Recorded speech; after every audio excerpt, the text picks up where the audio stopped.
Hello, everyone, and welcome to another episode of the Wise Decision Maker Show, where we help you make the wisest and most profitable decisions. My name, as always, is Dr. Gleb Tsipursky. I'm the CEO of Disaster Avoidance Experts, the future of work consultancy that sponsors the Wise Decision Maker Show. And today with me is Andy Boyd, the Chief Product Officer of Appfire.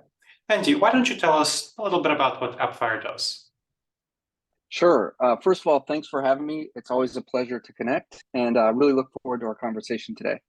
So Appfire is enterprise collaboration software, and our portfolio helps teams tackle their biggest challenges by breaking down silos, boosting productivity, modernizing their stacks, and adding value to the platforms they already have, such as Atlassian, Salesforce, Microsoft, Monday.com. And the way that we do that is we have apps that allow teams to customize and extend those platforms. We also have products that enable teams to work across those platforms. Again, breaking down silos, enabling work to flow across the platforms that they're already using. And that's Appfire. And so you have a number of clients who are figuring out where to have their staff members in the office, remote, hybrid. What are you seeing in this area? And what do you think is a best practice based on what you're seeing with how your clients are collaborating? Yeah, great question. So we today serve primarily, knowledge workers, but primarily product and dev teams. We're expanding into ITSM teams and marketing and sales teams.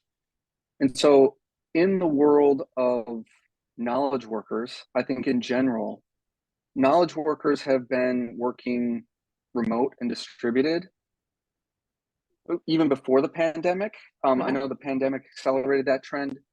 So they had definitely been, on average, working in that way before it became the new normal. And so I think some of the trends that I see is, first of all, in general, there's a big discussion right now as to whether organizations should continue to allow the flexible hybrid kind of work environments that they embraced during the pandemic. And from my perspective, again, there's a lot of conversation, debate about what is the right thing. But from my perspective, the benefits are really clear. You can find the best talent where they are. Hybrid, flexible, remote teams are more productive. And they're also more satisfied. You retain them better. And so I think, my opinion is remote hybrid work is here to stay as a trend, despite the rhetoric in the recent headlines. So I think it's here to stay. I think practically speaking, it's not so much of a question of should teams continue to work remote. It's really, I think the larger questions that organizations have to answer is, if you are an individual company and you have one location, then it's a real question as to whether you work remote or hybrid. But as soon as you have two or more locations, you're de facto distributed. And so then it becomes, how do you enable those teams to work together, the software that they're using, the policies, the procedures, the practices. What are the ways that you're going to design the culture to support that environment? That becomes the real question. And so I think that's, if you're an organization that's considering whether you should continue to work remote and distributed or not, I think really the question is, if you're multiple locations, how do you better support this? Because it is the new normal. Now, I think there's little question that individual workers are quite a bit more productive when they're working remotely. We have extensive research showing this from a number of perspectives. But you said teams are more productive when they're working remotely. So tell me a little bit more about your perspective on this question, because of course, collaboration can be more difficult when you're working remotely. So what's your perspectives on teams being more productive when they're working remotely, not solely individuals? And what do you do to solve that question of effective collaboration when people are spending their time working remotely? Yeah, that's a great question. For starters, I think that teams are made up of individuals who have to come together to plan and deliver their best work. So you can't entirely abstract away the individual. So I think when I talk about teams being more productive at the team level, at the individual level, you're absolutely right. There's plenty of research that shows people are more productive, exhibit less signs of burnout. You retain them better when they have that flexibility. So individuals, when they're more productive, are going to, in general, make the team more productive. I think that there are certain tasks that teams need to accomplish. Mhm. Some are better when they're together. Some can happen when they're distributed as individuals. So I think in order to really maximize the productivity of a team, Mhm. I think that smart leaders need to kind of design the type of system and the type of planning and delivery that they expect in that distributed environment. So, for example, Mhm. if you want that team to be productive, when you're doing complex planning tasks that need a lot of rich discussion, collaboration, plan for, ideally, can people get together periodically to collaborate, plan, Mhm. do those complex tasks? That would be ideal. If you can't facilitate that in person, have the types of tools like video conference, digital whiteboards, things that can allow that kind of free flowing conversation to Mhm. happen. But absolutely, you should plan for sometimes getting those teams together to both plan that complex work and also build those relationships. And then Mhm. outside of that, when they move into execution mode and they can work as individuals, I think a really important job that managers have to play is trying to cut down some of the distractions. Mhm. So things like too much communication in too many channels. There's statistics that show that the attention span of people has been decreasing over time. And so Mhm. that only gets worse when you have like Slack notifications, email notifications, meeting reminders. So I think trying to plan ways to minimize the distractions is really important. Mhm. I think also making people productive in that time where they're doing that deep work is looking at the number of times that we're having meetings. Mhm. Again, there's statistics that show Sure. post-pandemic with the increase in distributed remote work, the average meeting time is getting longer. I think that was a study from Mhm. Microsoft. Yeah. So I think what a lot of teams do is they try to replicate the in-office experience Mhm. digitally. So we're just going to have more and more meetings. Well, they create Mhm. more meetings and less time to do work. So I think structuring the way that you meet and gather, share information. Sometimes you can use asynchronous modes of communication. Mhm. Not everything needs a meeting. I think those are some of the practices that smart organizations are employing to make their distributed and remote teams, not just individual, but teams, more Mhm. effective together in this new normal. Makes a lot of sense. I help 24 organizations transform into figuring out their return to office, hybrid work, flexible work policy. And one of the things I talk about is not shoehorning office-based methodologies into hybrid work and remote work. And that's a big problem I've seen. Yeah, Another question, absolutely. another question that I often talk about, and we were chatting before the show that I'm helping one of the big three consulting companies figure this out, is what is the office actually for? So the office is a place for collaboration, for socializing, for training and mentoring, and for nuanced conversations, which are all of those things are more difficult to have when you're working remotely. But it's not great for head down focused work. It's not great for asynchronous communication like emails and so on. It's not great for video conferences or phone calls because you're distracting everyone around you and you're distracted by them. And those the latter three activities, the individual activities, they take up something like 85 to 90% of a typical worker's workday. So even if you're thinking of, okay, these are the best things to do in the office, typically they take up less than one or day a week on average, something like that. And Mm. employees really hate coming to the office, not because of the office, but because of the commute. So I work with clients to help them figure out how can you minimize the commute for your staff, and the staff really appreciate that. I mean, sometimes you need to come to the office 2 or even 3 days a week if you're part of multiple teams. But generally, for most people, you're part of one team, you can come to the office when your team members come to the office, not 1 day a week. That generally works well for most people in that hybrid modality. Curious about your thoughts on the questions of what is the office for? Oh, that's an awesome insight. I just want to make sure I understood this.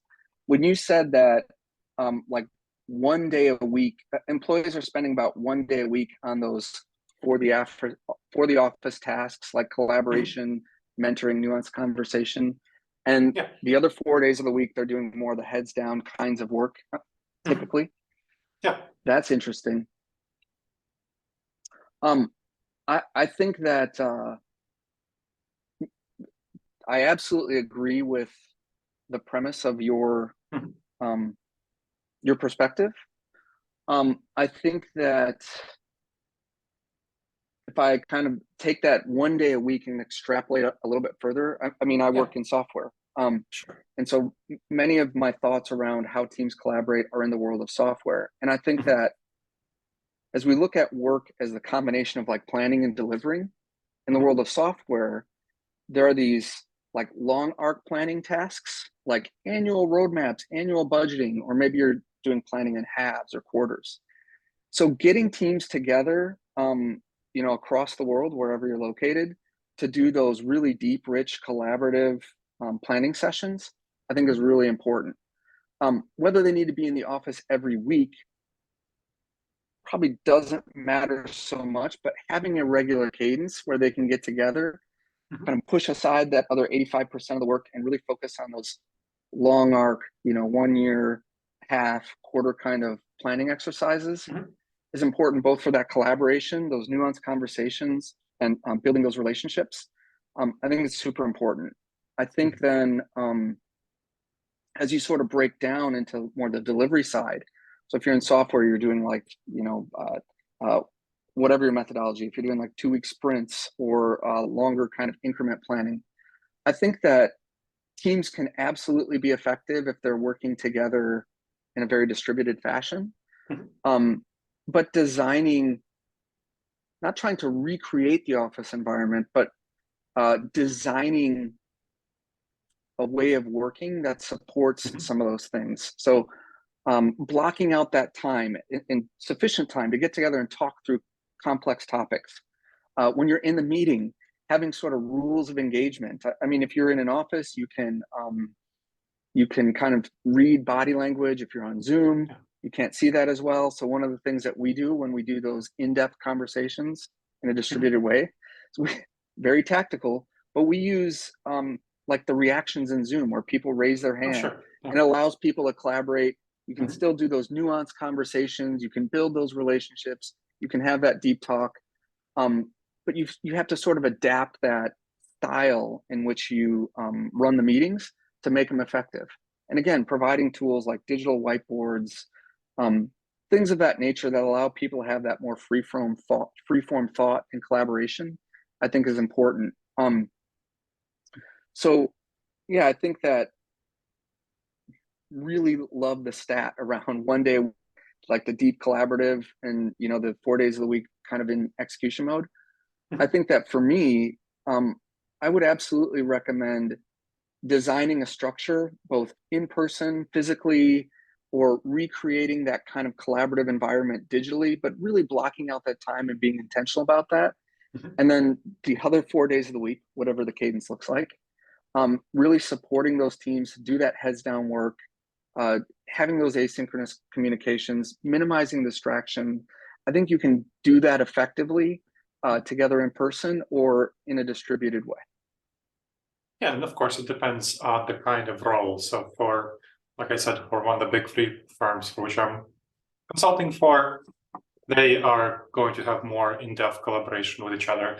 With software, it's more longer arc. So for example, accounting, Yep. they need to close the books at the end of the month. So they get together for maybe 3 days in the Yep. end of the month, but the rest of the time they spend working independently. So it just depends on the kind of role. Now, I want to ask a question about the future of digital collaboration tools, specifically with generative AI. Of course, generative AI is becoming more and more prominent, and it's going to make it seems like easier to coordinate and collaborate with each other. So it might require less in the office time for coordination and collaboration because generative AI will provide some of that coordination collaboration capacity. Obviously, you're in a collaboration field, and that's what your company provides. What are you thinking in this area? What will be the impact of generative AI on in-office collaboration versus remote work distributed teams? Yeah. So my perspective on AI, I'm big on frameworks, and I love the Crossing the Chasm framework from Jeffrey Moore. And he kind of divides products into software products into two buckets, roughly. I'm like very grossly simplifying, but at the beginning of the adoption curve, there are products that are really visionary, creating new markets, new opportunities, innovations that have not been seen before. And then like the later half of the market is really like pragmatic. It's starting to move into mainstream, very well-defined existing products, markets, et cetera, et cetera. So I love that framework. And the way that I think about AI largely follows that framework.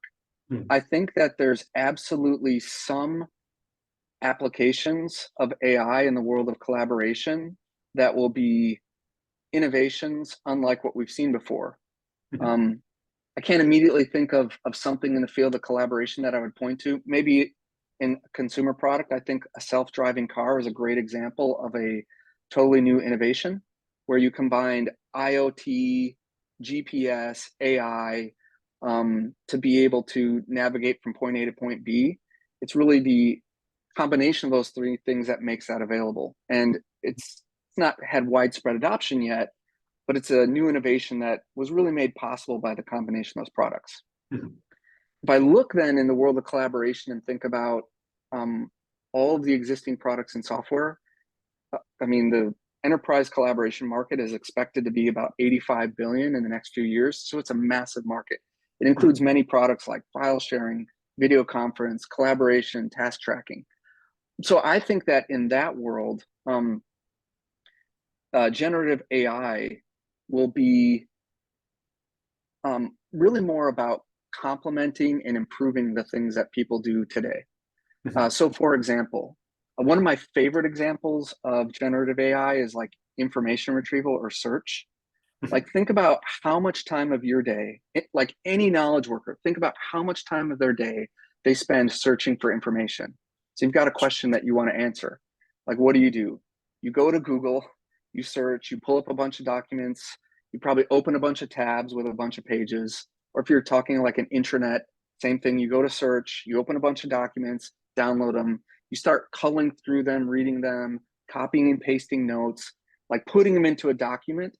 And then once you get that document, you start to read through it and refine it and really get a point of view. And like it really, like that's the work that so many knowledge workers do like all the time, all day, every day. But think about how much time that took to go find all those documents, read through it, pull out the salient points, put it into another document. Think about how much time that you wasted.